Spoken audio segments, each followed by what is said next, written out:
we want to thank you for being with us, for sharing your life story sa amin.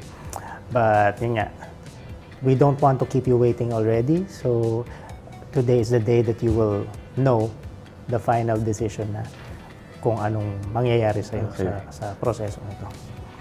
Handa ka na ba? If you're ready, the result is in this letter. So please open it and please read it aloud.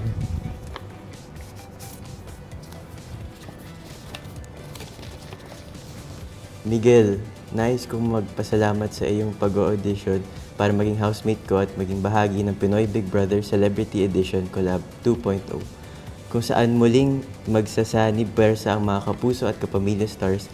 Sa puntong ito, malugod kong ibinabahagi sa iyo na ikaw ay nakapasa sa mga kulang medical at psychological test na bahagi ng proseso ng iyong audition.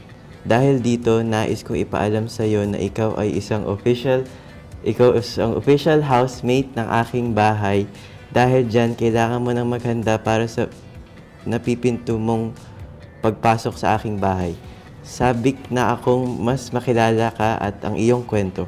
At masaya ako maghihintay sa ating pagtatagpo sa takdang panahon hanggang sa ating pag-uusap, Big Brother. Hey, congratulations! Thank you po. Thank you po. So, Kinakabahan ako. Okay lang yan. Kinakabahan po. Huwag ka nang kabahan, at least alam mo na yung resulta. So, congratulations. So, Thank you po. You Thank are you po, an official housemate Thank you po. of Big Brother. Thank you So, po.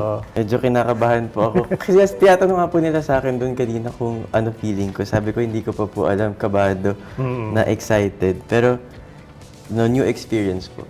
Thank you po, Sir Marcus. Thank you, thank you. Thank you po. Nice to meet So, you. syempre, marami ka may experience sa loob ng bahay na yun. Opo. So, we want you to have the greatest time of your I'll just life. enjoy it po. Yes, just enjoy it. You'll have more friends Yeah. after the show. Opo. Okay? Siyempre, excited for the new experience po. Pero, di naman po mawawala yung nervousness. So, I'm also nervous. And, I'll miss my family. But, sabi nga ni Sir Marcos, I'll gain a new family inside the house. So, I look forward to it po.